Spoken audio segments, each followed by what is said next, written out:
I am Harley Wallen, filmmaker and actor, and I am on the Movie Rate Show. It's time for the Movie Rate, and tonight's victim is filmmaker and actor Harley Wallen, that has done Betrayed, Eternal Code, amongst other films. Hello. Hey, how's it going, Mike? Fantastic. So what have we been up to lately, or have recently released already? Oh, yeah, I mean, the last thing to release was Agrimon's Gate, the horror movie. We released that early February. That was a whole lot of fun, and before that, you mentioned Eternal Code that had a limited theatrical. That was in August. Well, and you mentioned Betrayed before that, which is with Sony, and I believe that's in 26 countries around the world now. So very, very cool. Was this more a better received right off the bat, or did you really have to go through a more rigorous process to get both these films out there? My very, very first feature film came out March 28th of 2 years ago, and that film was called Moving Parts. So we got a lot of training getting that film out and learning distribution. It's a very tricky place, and there's some good companies out there, and unfortunately a lot of not good companies, and it takes some time to weed through all of that and get your film to the best home that you can find for it. Now, having to release your film into other countries, especially in other countries, then do they ever see the fact that you were also an actor as well? Do they ever take that consideration, and the fact that was an actor and then you are a filmmaker now? Did they take that in terms of reputation? What I've heard from all of the distributors that I have 7 films on the market right now, and what they're saying is that it's very, very smart branding to put together a strong film, and me being an actor who has at least a supporting role in most of my films, it's a good branding perspective. Obviously, you got to pull it off, otherwise it probably is not the best idea. Absolutely, but I think, the proof will be in the pudding. So you look at some of the films that we've put out, Betrayed or Moving Parts or Eternal Code, Bennett Song, all of them have won major film awards, such as, Barcelona International or Amsterdam or Berlin or London. Been very, very fortunate to have a good run with all of our films at very highly rated festivals. So I think that's what's going to make them say, okay, this guy's not one of them guys that's just put himself out there. He's actually good at this. And I started as an actor, and after,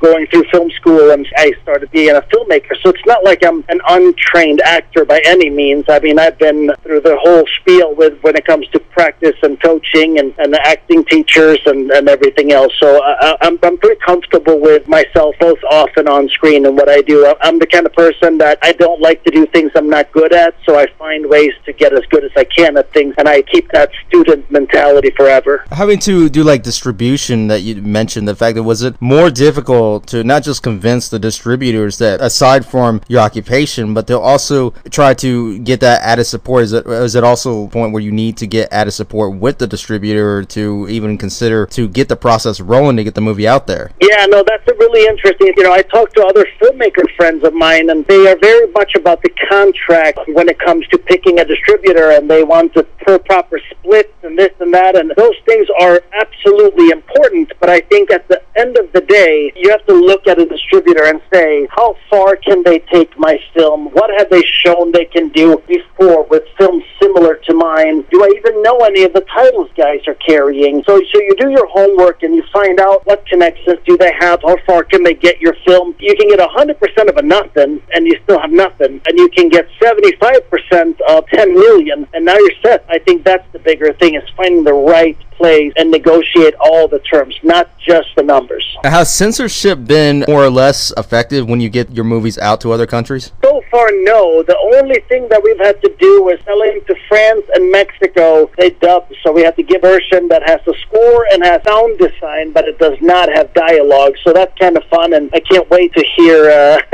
what we all sound like when they're done with it, because that's a pretty big process to go through and dub a whole film with voice actors. So we must have done a pretty good job if they're willing to go through that process. Oh, absolutely. And then the fact that some directors out there, they're a little bit more visionary in terms of how they want it. This is how I want it. This is the way I want it. But at the same time, if censorship of any way, especially trying to get out to other countries, they kind of take it personal. And unfortunately, you try to take it personal, or at least put it on a personal level.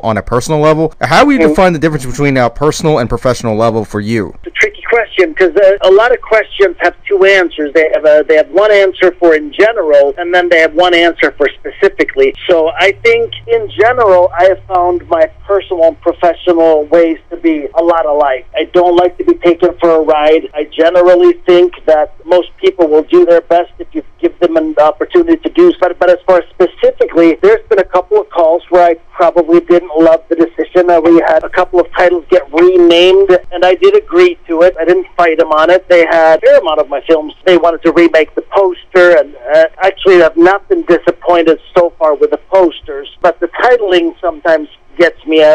November 1st, we released a film called Abstruse. That's our most awarded film so far, and that film blown up on the film festival market all over the world. It's got 22 Best Film awards and probably another 20 nominations. And they changed the title on it, and that was hard on me because I did not agree with it at all. But I also know that they won't make any money unless I make money, so I had to try to find a way to trust them, but that was not easy. I think more of the entire branding with a film that has been awarded pretty much all over the world was to some degree wiped out when you renamed the title. You can find it still on IMDb because most of them were IMDb credited, but not all people will follow it. So they might not even know the success of the film, and maybe people who heard about it at festivals wanted to see it are keeping an eye out for the title that no longer exists. After things settle down from this current situation that we're going through right now, when all the studios are back in place and everything else as far as the film industry goes, do you think that it'll be more work to receive viewer control again, or viewership in terms of control through online community? Do you think it'd be harder to grasp the viewers away from some of the online, because now everyone is going to online? Yeah, and I think that's actually rough because I think we were already going in that direction. I mean, a lot of movie theaters are already dying,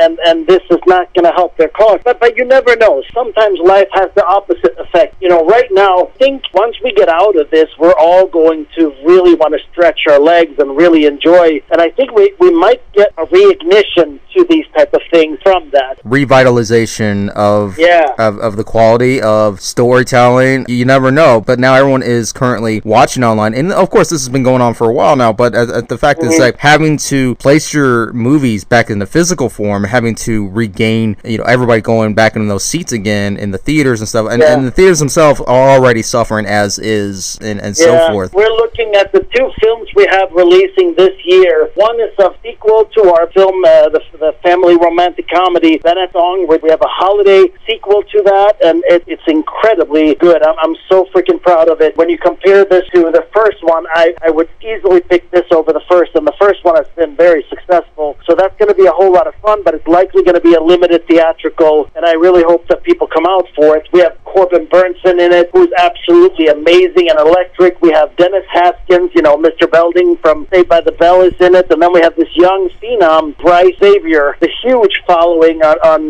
Instagram and YouTube and whatnot. He's a musician / actor, done some Nickelodeon stuff, and he's in this as well. So we have a really, really good core between them people and the people that we had from the original episode that obviously continue their story here in the second one. So that's going to be out. Hopefully we'll do a Christmas in July limited theatrical, but if not, we'll probably hold the release of that one till holiday time. And then we have a horror movie. I have actually not seen the rough cut of this yet. My editor is going to have it to me any day here now. This is by far my favorite film that we've done. It's a horror film, and the script was so good. A good friend of mine, Brett Miller, wrote it, and it's a really good story, really good acting. Jamie Bernadette from I Spit on Your Grave, Deja Vu, stars in it. Mel Novak stars in it. Jimmy Doom and Erica Hovland. Just going to be a crazy good movie. My editor swears that's going to be the film that breaks us mainstream, so we'll see if he's right, but that's what he keeps saying. Do you think in areas of film, can contradiction actually be a good start as a gain in terms of viewer awareness in some ways, or do you think that's just an absolutely non-option for some things in this circumstance? Depending on what you mean, I think a contradiction as in the opposite of what people like or want definitely can work, because it's one of them things like Tiger King. I had no idea I had any interest in any of that stuff, and I started watching it and I was like, goodness Lord, this is a train wreck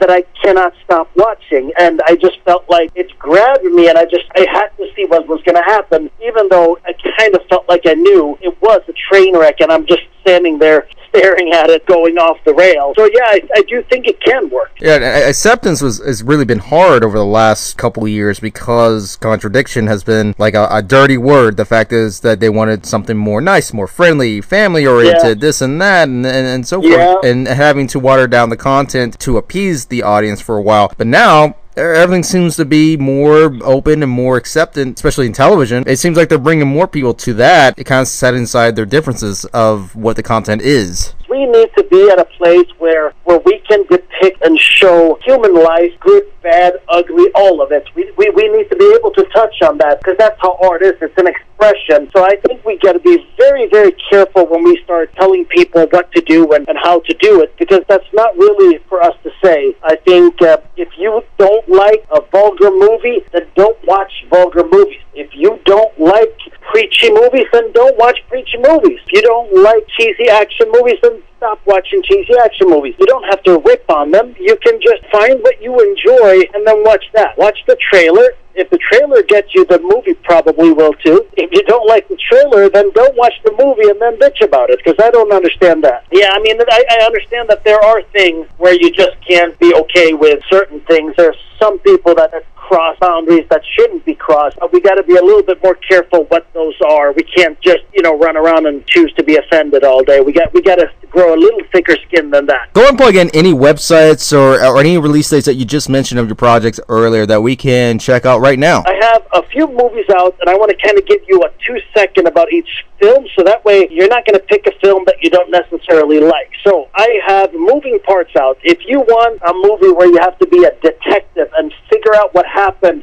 who's done it, that's going to have you until the end, watch Moving Parts. The next film is Enigma. If you like some of the more cultish films about demons and spookiness, if you like Fallen with Denzel, anything in that direction, then check out Enigma. If you like maybe American Psycho, check out Abstruse, probably going to be right up your alley. If you want to see somebody kind of slipping and losing it, almost like a prequel to American Psycho, then watch Abstruse. We have Enigma. If you like sci-fi touch of things, or if you like moral dilemmas, then Eternal Code is right up your alley. It's the kind of movie that makes you go, ooh, I wonder. Betrayed. If you like films about hardcore subjects such as human trafficking, then definitely Betrayed is for you. It talks about and touches on corruption and human trafficking and the systems of the world that we live in today. If you like rom-coms and smiling and laughing and feeling good, then you should probably watch Benetton, as that movie is one of those good film movies that I remember when we had the physical premiere of it, I had a bunch of guys wiping their tears walking out of it going, don't ever do this to me again. Damn, Harley, that's a good movie. So that kind of, I think, sums everything up. And then the last film we just released, Agramon's Gate, I wanted to go back to Hitchcock style of horror that has a really good story. I wanted something that has a lot of tension and suspense in a new way. That's kind of what I have. And if you want to hang out and come talk to me, then I'm Harley Wallen. I'm on Facebook, I'm on Instagram, I'm on Twitter, and I'm pretty engaging on all of them. There you have it, everybody. That is filmmaker Harley Wallen. Thanks, Mike. That was a blast.